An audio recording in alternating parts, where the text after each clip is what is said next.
opening statement, and I was struck by the fact that one of your objectives is to promote national consensus in foreign policy. I'm very pleased to say that our delegation represents our national consensus on foreign policy, and a very important issue of foreign policy, because of my 7 MPs and 2 ambassadors I'm traveling with.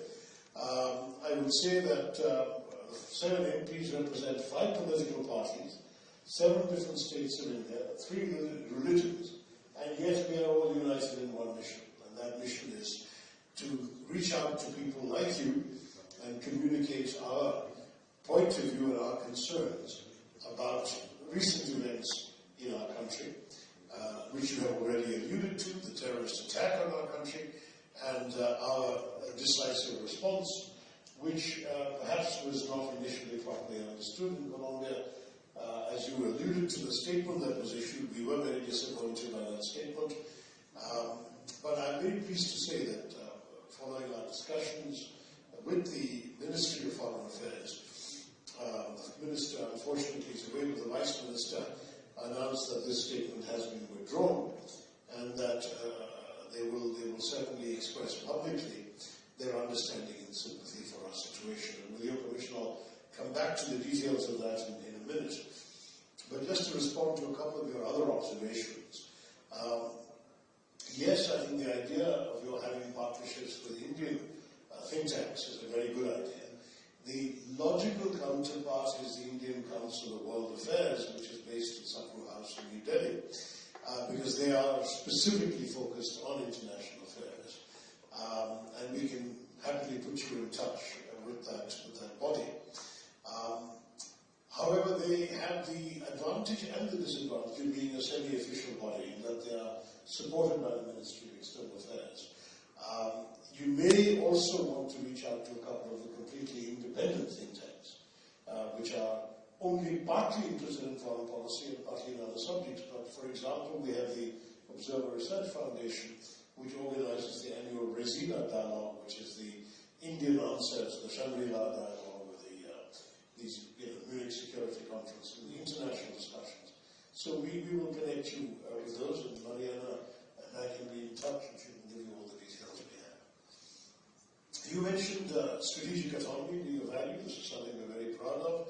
In our case, we felt it was a fundamental choice to make at the moment of independence, because after 200 years, our foreign country deciding what India's role in the world and stand in the world should be, we were determined not to mortgage our autonomy, our independence, our freedom of decision-making to anybody else. So we decided that we would never fall into alliances which would oblige us to adopt other countries' points of view as ours, and we chose, therefore, the path of strategic autonomy, which in the Cold War days manifested itself also as non-alignment. Today we are more and more of multi-alignment, in that we are connected to various countries around the world. We can talk about this if you're interested during the discussion. And finally, on the Colombian government's emphasis on peace, I fully understand the value of that. Colombia itself has been through a lot with your domestic terrorism issues and so on, and the vital importance of making peace a cornerstone, and peace through dialogue, as you put it, is fully understood. But I would like you also to understand our perspective. We don't disagree with you about the importance of peace. We are the man of Mahatma Gandhi, who taught us the importance of peace, ahimsa, non-violence. But at the same time, for us, peace has to be accompanied with self-respect, and freedom has to be accompanied with freedom from fear. Remember that Mahatma Gandhi was a man of peace, but he also led the freedom struggle against British colonial oppression. So you don't just sit quietly and turn the other cheek. You stand up for what is right and what you believe in. And that is exactly what India has chosen to do when faced with terrorism. So while we understand that disputes must be settled through dialogue, we do not believe in dialogue with a gun pointed at our foreheads. When the gun is put away, when Pakistan, which has sadly used terrorism as an instrument of state policy, actually decides to dismantle the terror apparatus that's constructed on its country, then we can talk about dialogue. Till then, I'm sorry, we are not Having said that, let me briefly explain the most recent situation. I won't take very long because you are all well informed of world affairs. But on the 22nd of April, we had a terrible terror attack on Pahalgam. And frankly, this was an awfully conceived and executed murderous rampage, because what they did was not only to come in and attack innocent tourists on holiday in a peaceful part of Kashmir, at a time when Kashmir has been growing and prospering. Our tourism had doubled. It was 100% greater than the previous year.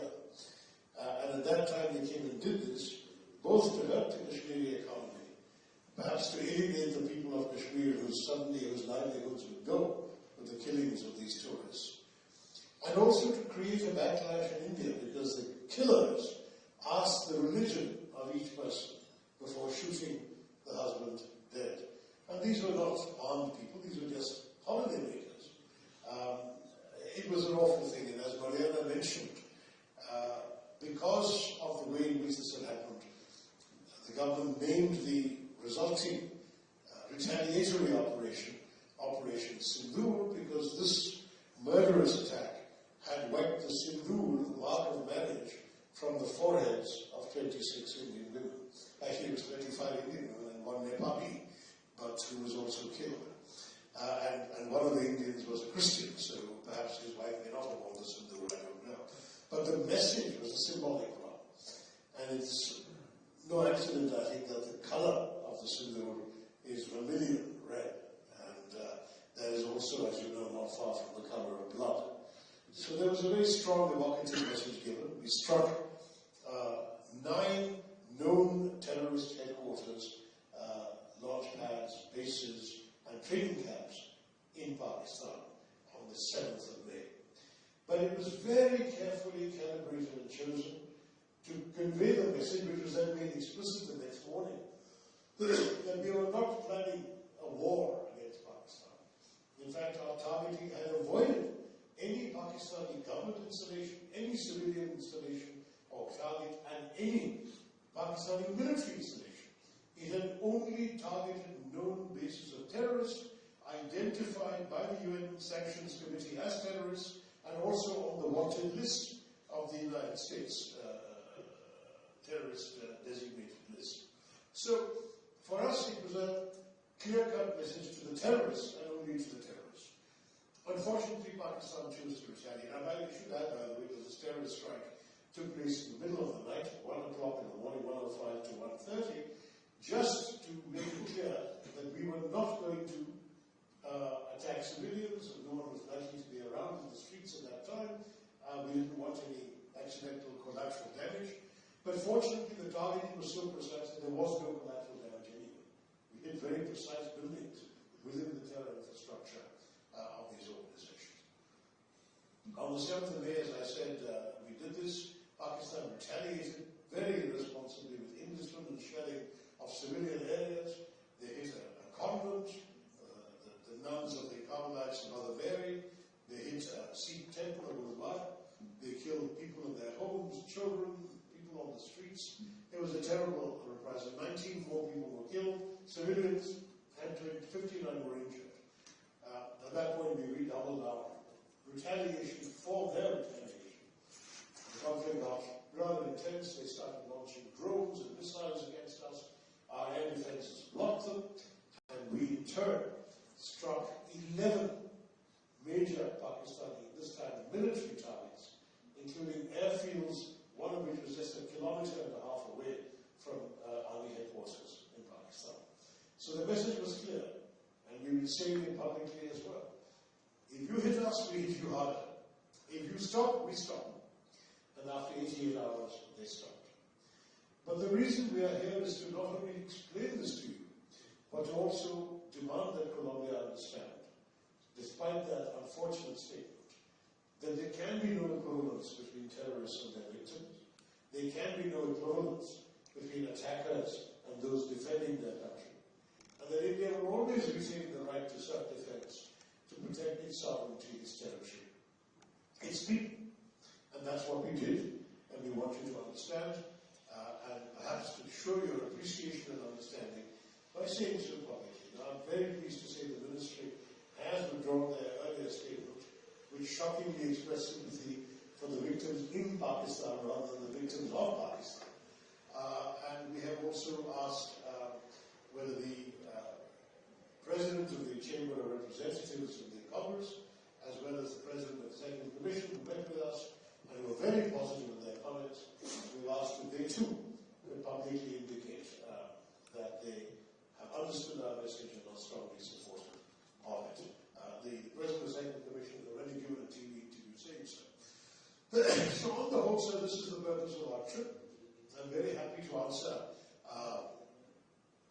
questions, give clarifications. My colleagues represent a wide range of experience, and they can also talk to you. Very pleased to see, in addition to Mariana, another former ambassador in our old friend Juan Antonio Salida Pinto. Very, very good to see you here, and Soraya. As far as I'm concerned, we have good relations with Colombia that we want to strengthen and deepen. In fact, your ambassadors, the two of them here, have been very good friends of India. We want to deepen that friendship even further. I want to add further that the potential keeps growing as India has now made very significant advances in technology, in the IT stack we built up, in pharmaceuticals, all of areas which I believe Colombia finds of interest. My colleague Milind is from Mumbai, which is the business capital of India. Tejas India is from Bangalore, which is the IT capital of India. We have other colleagues who have worked in different areas with different backgrounds and experiences, including Shashank Mani here is a former businessman at PricewaterhouseCoopers. We have a very young MP from the state of Andhra Pradesh, which is expansion. I'm very pleased to say that Mr. Bhuvneshwar Kalita represents a tremendous amount of seniority in the system. He has been 6 times an MP, representing a very different part of India, the northeast of India. Mr. Safraz Ahmed should be here somewhere. Who happens to be, by the way, of Muslim faith. So he represents